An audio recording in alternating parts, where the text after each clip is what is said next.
नमस्कार दोस्तों, जब भी आप एसबीआई में सेविंग अकाउंट ओपन कराते हो तो आप लोगों को ये जो तीनों चीज़ें हैं वो फ्री में ही मिलती हैं। जो पासबुक है वो तुरंत ही मिल जाती है और इसके बाद से ये जो 2 आइटम है, एटीएम कार्ड और चेक बुक, ये आपके घर के एड्रेस पर 1 हफ्ते के बाद में रिसीव होता है।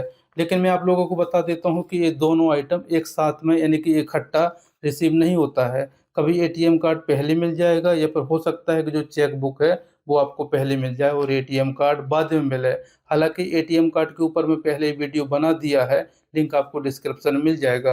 अब बात करते हैं कि अगर जब ये दोनों आइटम आता है अलग-अलग पोस्टमैन लेके आता है, लेकिन अगर आपके घर के एड्रेस पर ये रिसीव नहीं होता है, तो ये रिटर्न होके कहाँ चला जाता है, आपकी होम ब्रांच में चला जाता है और इसके बाद से आप होम ब्रांच में जाते हो तो आप लोगों को लग जाता है ₹100 प्लस जीएसटी चार्ज जो कि टोटल होता है ₹118 चार्ज।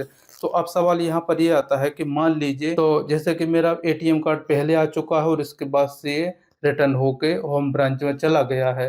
तो मैं एटीएम कार्ड लेने के लिए जाऊँगा तो मेरे अकाउंट से ₹100 प्लस जीएसटी यानी कि टोटल ₹118 कट हो जाएगा और इसके बाद ही चार्ज काटने के बाद मुझे एटीएम कार्ड वो लोग देते हैं। तो एटीएम कार्ड का तो समझ में आता है कि रिटर्न चार्ज ₹118 कटता है। लेकिन कुछ लोगों के मन में ये भी सवाल हो सकता है कि मान लीजिए हमारी जो चेक बुक है, तो हमने एटीएम कार्ड रिसीव कर लिया घर पे ही, लेकिन जो चेक बुक है वो हमने रिसीव नहीं कर पाया और इसके बाद से ये होम ब्रांच चला गया।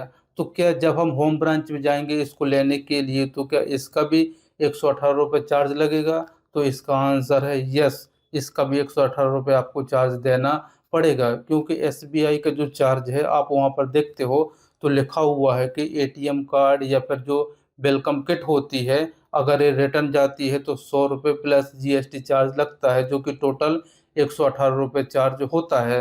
तो दोस्तों कहने का मतलब ये है कि अगर मान लीजिए ये दोनों अलग-अलग आते हैं और इसके बाद से ये दोनों अलग-अलग होके और आपकी होम ब्रांच में चले जाते हैं और इसके बाद से आप इन दोनों को लेने के लिए जाओगे ना होम ब्रांच में, तो आप समझ सकते हो कि इन दोनों का चार्ज कितना होगा। 118 इसका कटेगा और ₹118 इसका कटेगा, तो टोटल ₹236 आपके अकाउंट से कट हो जाएगा। तो आप कोशिश करें क्योंकि आप लोगों को जो ट्रैकिंग नंबर है, वो पहले ही मिल जाता है, तो आप डेली ट्रैक करते रहें और आप कोशिश करें कि आप इन दोनों को घर पे ही रिसीव कर लें। वरना अगर आप रिसीव नहीं करोगे तो जो पोस्टमैन है वो तो तुरंत ही जाएगा और आपकी एसबीआई होम ब्रांच में दे देगा और इसके बाद से फिर आप होम ब्रांच से रिसीव करोगे तो इतना सारा चार्ज लग जाएगा। तो चार्ज आपका ना लगे तो आप इसको घर पर ही रिसीव करें। हालाँकि मेरा जो चेक बुक है वो कभी भी रिटर्न नहीं गया है। जब मैंने अकाउंट ओपन करवाया था तो उसी टाइम में मुझे मिला था, तो अभी भी वही चल रही है। मैं इसको बार-बार नहीं लेता हूँ।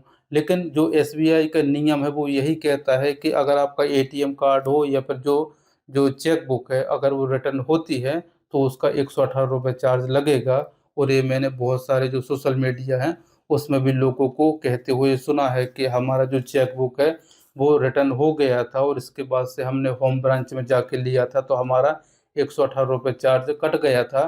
तो इससे यही पता चलता है कि चाहे एटीएम कार्ड हो या फिर चेक बुक हो, इन दोनों का ₹118 तो चार्ज कटता ही कटता है।